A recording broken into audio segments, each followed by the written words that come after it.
we're testing out this Bluetti AC200P, and there's my B300. So you can see it's pulling 1050 watts right now. We're at 82%. We got the AC on. So now to turn this on to recharge this, all you do is just hold this down for a few seconds. See, now it's blinking. So now it's going to start charging this. You should see this go up to like 600. There you go. It has a 2000 watt inverter. It has 2000 watt hours of power. And then this is the B300. This has 3072 watt hours of power. So obviously these combined is 5072 watt hours. You can also add an extra B300. So then you'd be at like what, 8144 watt hours. One thing I love about these Bluettis is like the button is so simple. You just press it on one time. Where a lot of you got to hold it down. They're like cheap plastic buttons. This is a nice like solid metal button. It's already on. Turn the AC on off. You just press on the AC and you just press on, obviously, and then turn the DC on. You just press on. It has two 15 watt wireless chargers. I've actually never had one with two, so that's pretty epic. On the front, you got 6 AC outlets. They all got that third prong. You got 4 USB A's. You got a USB C. You got 2 of these barrel plug style ones. You got your 12 volt car charger. And then you got this new one I've never seen before. I guess that's for like fuse boxes and stuff. It's a 25 amp, 12 volt. This is by far the most advanced screen I've had on a power station so far. So we're charging at 600 from our B300 right now. And look, you can see all these specs: voltage, amperage, wattage, kilowatt hours, all sorts of stuff going on. This is if you're charging it from the wall, obviously, tell you that stuff. And here's if you have some DC charge, it'll tell you exactly what's going on. Your AC, voltage, amperage, wattage, all that stuff. You can see your DC on, off. And then under settings, you can see all these settings right here. I think eco mode like is just to help it so it doesn't die. Like say you're just charging your phone or a couple small things, you can put in eco mode, and after 4 hours it'll like shut off so it doesn't like keep the inverter running. And then you can see you can change the language and the buzzer and the date. Here's data. You can see basically all the info you need to have right on the screen here.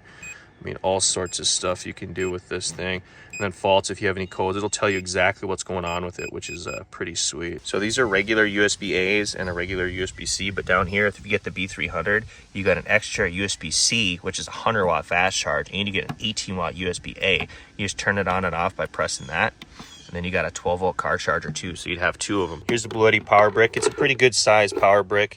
It'll turn red when you're charging, and it'll go back to green once it's fully charged. But on the side of the AC200P, there's a little spot right there. You just plug this right in. And obviously plug this into a wall, and it'll start charging about 460 watts an hour. Then on the B300, they also have a spot where you can just plug it right in here. So if you wanted to charge that separate, it does not come with a power brick. You have to use the one that comes with the AC200P or buy a separate one. So it comes with this bag, and then you got this aviation style plug that just screws right in there.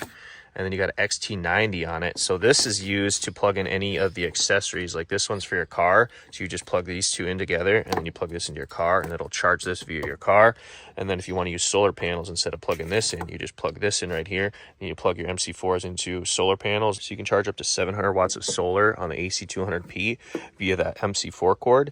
But if you also buy their DC adapter thing, it's like an extra $200. You can charge another 500 watts. You basically 700 through this cord, and then 500 through here, so it'd be like 1200 watts of solar. You can see it says 1 and 2. So 1 goes up, so you just put it right in there, and then you just got to screw it in here quick. To be able to connect the AC200P to the B300, you technically need this extra cord. It is called the P090D XT90. So you need this cord, but if you buy this combo together, they give it to you for free. I'm not sure how much this is if you bought it separate, but all you do is this is a button you push. You just plug it into the side here on the B300. Make sure you have that pressed down, and once it's in, you just go up. Now it's locked position, and this XT90 just has to connect to that other XT90, and the other spot is basically the same type of connector as this, but it's a big thick cord that connects 2 of these B300s together. B300, you don't need that little cord that screws into the side. It just directly connects that XT90 right into the side of it. And then obviously you can connect solar, but this will only take 200 watts of solar just directly as is. But like I said, if you get one of those DC adapters, you can connect that in here and get an extra 500. So you could do a total of 700 watt hours of solar directly on this one, and then obviously 1200 on this if you have both those DC adapters on both and max solar. So this one's 60 and this one's 80. They both have lithium iron phosphate batteries, which are heavier, but they're a lot safer. So it's like 3,500 cycles down to 80%. Plus you don't have to worry about like fire hazards and stuff like you do with like cheaper batteries. So they got nice handles on them, very easy to keep close to your body for the few times you have to move them. All right, we're back at 100% on the AC200P. And then our B300 is still at over 60%. You can see there's 3 bars on there.